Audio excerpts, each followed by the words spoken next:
This is GB News Originals. I'm Lucy Johnston, and today we're asking a blunt question. Why are Britain's boys being left behind? This week's exam results once again show girls pulling ahead of boys. 24% of girls got top GCSE grades compared with just 19% of boys. And at A-level, fewer boys are even sitting the exams. And when you look beyond A grades to B's and C's, boys are still trailing. But the crisis goes much deeper than grades. Boys are more likely to be excluded from school, more likely to end up in custody, more likely to fall into gambling, gaming, and pornography addictions, and far more likely to take their own lives. Our guest today says this is the result of a 30-year policy silence, and he warns that in the absence of real role models, boys are turning to online influencers like social media influencer Andrew Tate. Mark Brooks, OBE, is the policy director at the Centre for Policy Research of Men and Boys, and his think tank has just released a new analysis exposing the scale of this problem. He's been campaigning for years to put boys' education and well-being on the political agenda. Mark, welcome to GB News Originals. Welcome, and thank you very much for inviting me. It's great to have you on. So, Mark, GCSE results came out this week and girls are ahead again. Why, after 30 years of knowing this problem exists, have we not seen some real change for the boys? Well, I think there's been an overriding political and social narrative that says that girls have problems and boys are problems, and if boys do have problems, it's their fault. And what that's meant is that there's been a welcome focus on certain areas where girls and young women haven't been doing so well, whether that's in terms of being educated, in terms of going into science, for example, and engineering, also around issues around the violence that they endure, and of course issues around gender pay gap.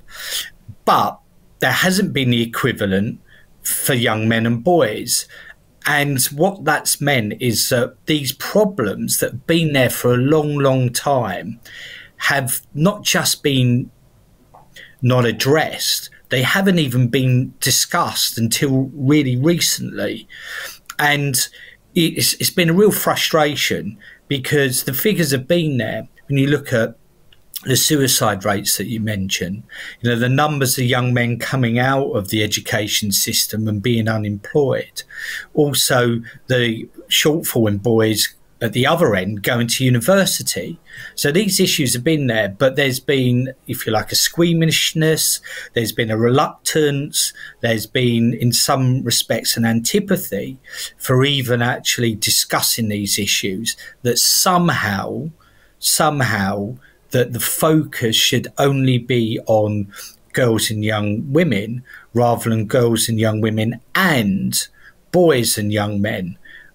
We've got into this kind of identity political trap in some respects, which means that if we're talking about some issues for one group of people, it means somehow we're ignoring the issues and problems that other people are suffering from. And of course, we're smart enough as a country that we can discuss both. It isn't a zero conversation. This isn't an or conversation. It's an and conversation.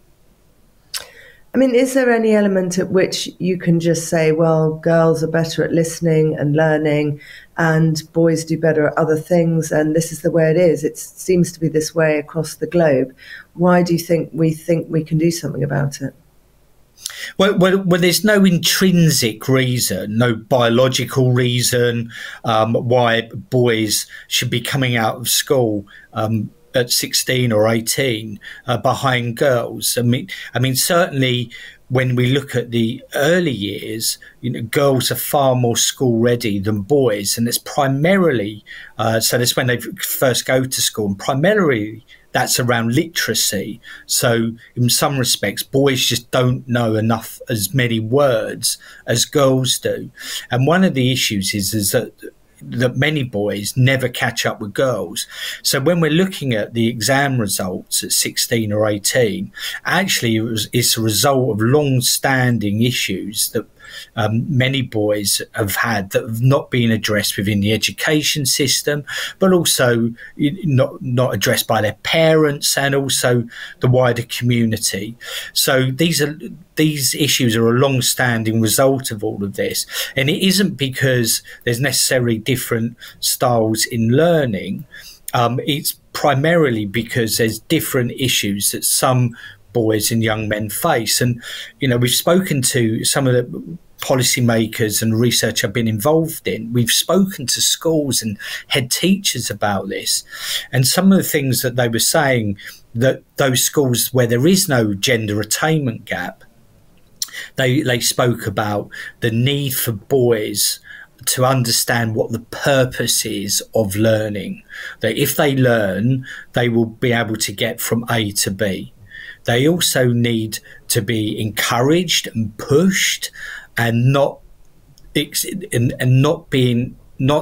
shouldn't be just acceptable for boys to turn up, which is, for some schools, they're more worried about, well, at least the boys are turning up. Boys need to be pushed and encouraged. There needs to be this issue around they feel a sense of that there's fairness in the discipline process, but also there needs to be focused work on their literacy, so they can read and write and understand the curriculum, and also just have more men around them in their lives, whether that's positive male role models in the home, whether that's more male teachers, whether that's more men in the wider community, showing them and encouraging them about what it means to be a man today. And all of those things are missing from too many boys and young men's lives. And so they're the things that need to be pushed, which really do have a particular impact on boys. So when boys feel that they've failed in education, do you think that that's what draws some of them to this manosphere, the kind of online influencers, figures like Andrew Tate, who tell them society's against them? Well, there is an issue, because these boys are looking for leadership, they're looking for hope, they're looking for an understanding about how they can get on in life. And if they're not being given those messages that boys and young men are great, they're not being given the tools, their attainment's not good, they've got certain problems, they might have mental health problems, may feel lonely, they don't have any role models in their life, then they will look for others for guidance. And if that guidance isn't there in the wider community, whether that's from schools or whether that's from the community that they're in, whether that's at home, then they will naturally look for other guidance elsewhere. I mean, certainly you wouldn't want to blame schools for this, because schools are really busy in teachers. So there's an issue about making sure that boys can get the attainment and get the skills, but this is a wider societal issue. This is certainly not a schools issue. Why do you think there aren't those male role models? I mean, surely schools have male teachers, they have sports out there, a lot of male teachers there. What's changed? Well, the thing is, in terms of male school teachers, I mean, there's been a gradual fall in that for a number of years now. So only 1 in 3 school teachers overall are male. 1 in 4 school teachers overall are male. It's about 1 in 3 in secondary school, but also it's about 1 in 6 to 7 at primary school. And about a third of primary schools do not have 1 male teacher. And that will be a particular issue if there isn't a positive male role model at home, i.e. a dad or a stepdad, for example, or an older brother, or uncles around, for example. Because again, as boys will be going into primary school, they will know that they're male, and they will think, well, how do I behave? How do I get on in life? How do I understand what it means to be a man when there's no men around in my life? Because a lot of research shows that one of the key aspects of the male impact on boys, whether at home or school, is to prepare boys for the outside world, to understand their place in the world, to understand the importance of getting on, but also to provide this framework that mitigates any sort of discipline issues, behavioural issues, telling them what is right and wrong and how to be a decent, upstanding man in the world. If they don't have those male role models, then it's very difficult for those young men and boys to be guided. And as I said, that's why some of them will end up looking for that guidance elsewhere. But this is up to us as a society and a country to deal with this, rather than trying to say it's somebody else's problem. This should be a national effort to provide better guidance and support for young men and boys. And you don't think that this example setting can be done by women? Why does it have to be men? Why do we have to celebrate the masculine, the male role model? A controversial question, but I'm just wondering what you think about that. Well, it should be done by both. I mean, but women play as important role in the lives of young men and boys, but boys will also want to reach out and understand what it means to be a man, as well as obviously being guided by women. And there's loads of boys and young men who have been superbly supported by single mums, for example. So it's really important to get that context in, but also the general research shows that actually having a positive female role model and a positive male role model active and present in the lives of young men and boys is actually far better than if it's just one parent. So the research is showing that. So, it's important to have both. Yeah, understood. So your report also shows that boys are more likely to be excluded, more likely to end up in youth custody, more likely to die by suicide.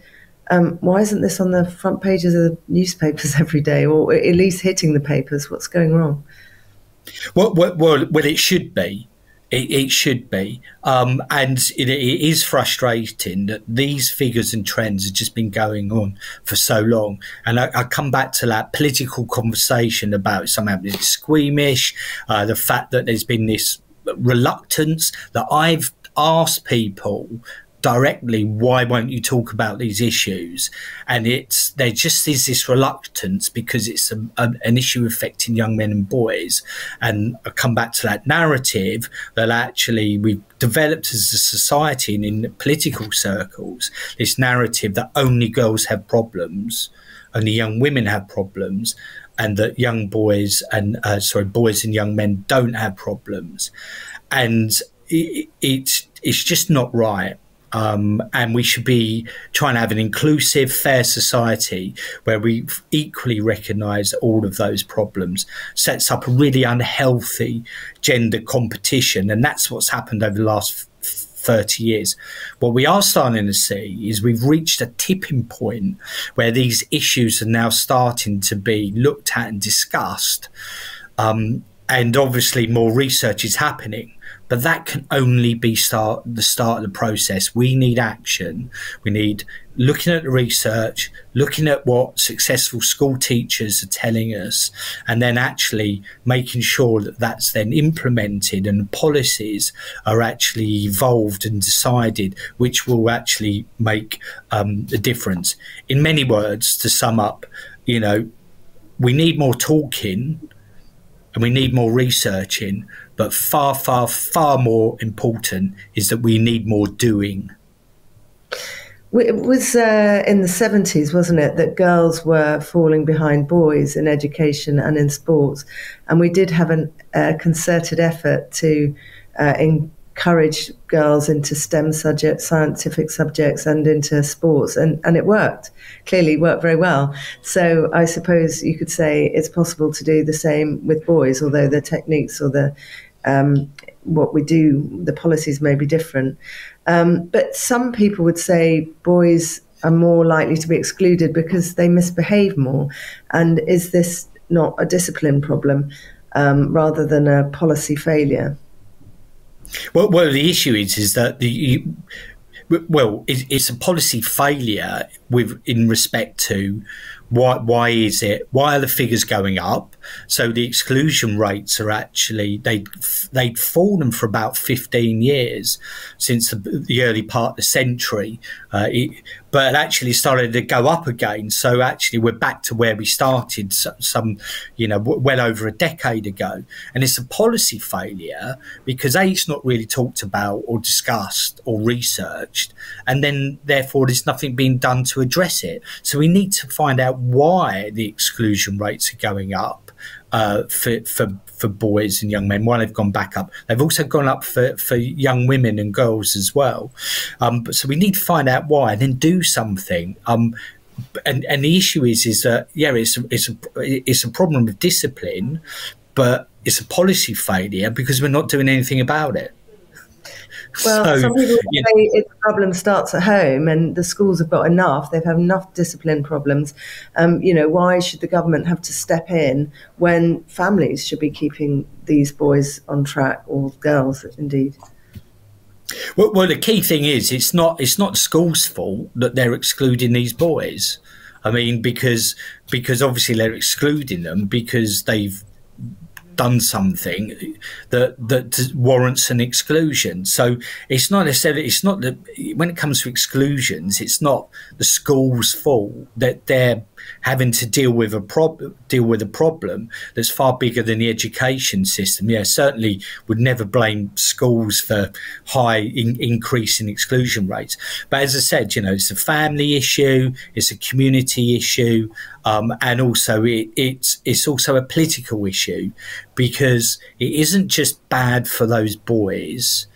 It's also bad for the other pupils around them, because obviously they've had a disrupted education. It's not good for the families, and it's also more widely not good for society or the economy to having boys, so many boys coming out of school being excluded from school, because it means that they won't be able to participate fully in society in the years ahead. It will affect their jobs, it will affect the economy, and it will probably affect their general behaviour.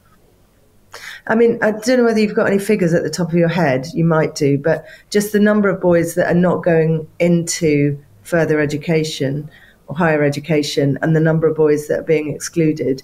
Is it, what are we looking at now? Do you have any ideas at the moment? Or? Yeah, well, I mean, I was looking at the application figures for university just recently, and 18. So this September, there's 30,000 fewer 19 and under boys who have actually applied to go to university than girls of the same age. So in September, you will have a big shortfall in terms of the boys actually applied, young men going on to university.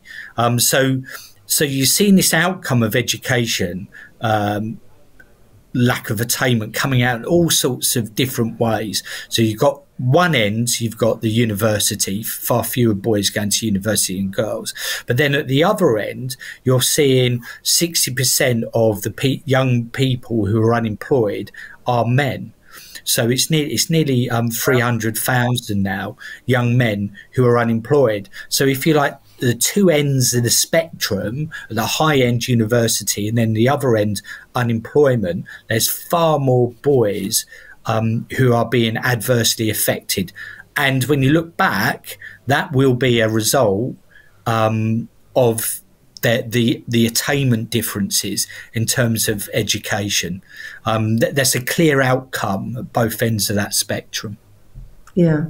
So we're sort of looking back at the way boys are looking for role models, and then turning to the sort of social media influencers like Andrew Tate. And is there something in that that's appealing, that if you feel down, if you feel that you're worthless and that you're not celebrated, that if you're looking at an influencer who's saying, men are being persecuted, they are on the back foot, and they've got to be stronger and tougher and in charge.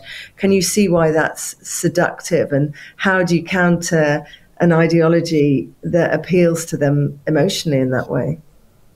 Well, it will be seductive if they haven't got any alternatives. I mean, this is the issue. I mean, and the key thing is also, it's like some boys. I mean, certainly coming out of some of the conversations around adolescence and others, it was the way it was portrayed. It was almost like every boy, and most boys think that these social media influencers, they may see some of the content, but actually most boys think people like that are idiots. I mean, they may see it, but there was almost like a view that these boys were like robots, like zombies, that they're kind of like watch this content and are completely brainwashed by it. And certainly, I've asked a number of teenage boys, and also there's been other research, and then people think, well, yeah, we've seen this content, but he's an idiot. We don't take it seriously. But some boys do. Boys do. Yes, I understand. And I think, yeah. Yeah, but the key thing is that we need to fill the gap. So we need to make sure that they're getting good grades, that they've got good literacy, that they've got good male role models in their lives, and also that they're learning skills which will enable them to get on in life, whether that's a university, whether that's an apprenticeship, whether that's a job, because boys and young men have the same ambitions as everyone else. They want a good job, they want to be able to leave home, rent a flat, buy a home, have a family, and just get on and enjoy life. And they're looking for those tools and the hope and the support to achieve that. And if they're not getting it at home, not getting it in school, not getting it in wider society, they will look elsewhere. Do you think the whole narrative around toxic masculinity is becoming part of the problem, and we're just sort of effectively telling boys that just being male is bad? Well, certainly that has been a problem over the last 10, 20 years. I mean, there's nothing toxic about masculinity. There's toxic people, toxic men, toxic women, and it's about individual behaviour.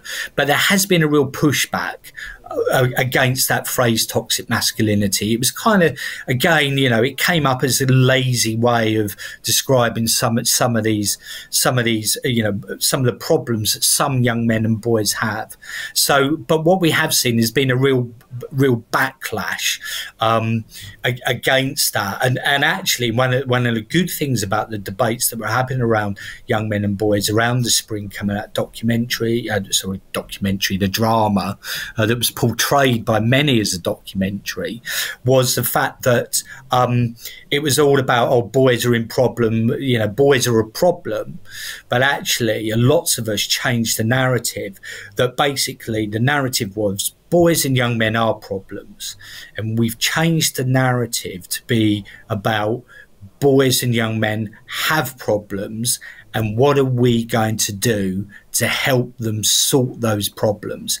And so there was a really good outcome in the end around the debates around toxic masculinity. If I'm being honest, the whole phrase toxic masculinity is toxic in itself. Boys are also more vulnerable to gambling and gaming. Pornography's become a big issue, and particularly with lockdown, and a lot of boys just sat on screens. I know people who say they fear their sons are now addicted to pornography. Do you think these new sort of silent addictions are pulling boys further off track? Yes, I do. I mean, certainly because they play into, especially around kind of gambling, it really plays into boys' kind of male risk taking. I mean, generally speaking, men are programmed, if I'm allowed to say such things these days, are programmed to actually take take risks. It's just part of male DNA. Not all men, so very generally speaking. And so the issue is that the gambling plays into the fact that the kind of risk-taking behaviour. But in addition, come back to the point about boys and young men not being given the tools. Gambling offers a get-rich-quick fix for many boys and young men. So if they're not doing well at school, if they're in communities where there's not much hope and positivity within those communities in terms of where they live or the broader community, some boys will be looking for rich quick fixes and solutions, and gambling plays into that. And of course, the way that the social media and websites work, where you have obviously once you start looking at things, you're then inundated. The algorithms then start to inundate you with all sorts of different offers, different gambling websites, because they see that you're interested in gambling, and that makes things worse. So you almost get if you like, an algorithm pylon of suddenly I've looked at a gambling website, and suddenly the next day I've opened up social media or gone on a website, and suddenly I've got 10 other advertisements on my phone, on pop-up adverts and everything. So there is a problem, and it plays into male risk behaviour, and also it plays into those boys who are looking for solutions to get on in life. You don't think teenagers in general and young females have a risk-taking behaviour too? Do you think it's more prevalent? Yeah, they do, but it's not as strong. Right. It's not as strong. So it's said it's not an either or. It's not chalk and cheese. But it's not as strong. I mean, if you look at the employment, men tend to gravitate towards more risky work careers, for example, blue light careers, and also construction and all of those things. I mean, if you look at workplace fatalities, 95% of the people who die from a workplace fatality in the UK are men, and a lot of that is because they're working in farming, they're working with equipment, they're working in construction. So it's a very big generalisation. But should we take these addictions, the gaming, the gambling, the pornography, should this not be a public health emergency? Should the government do more, or should it be for families to try and rein it in and sort this out and help them? Well, I think.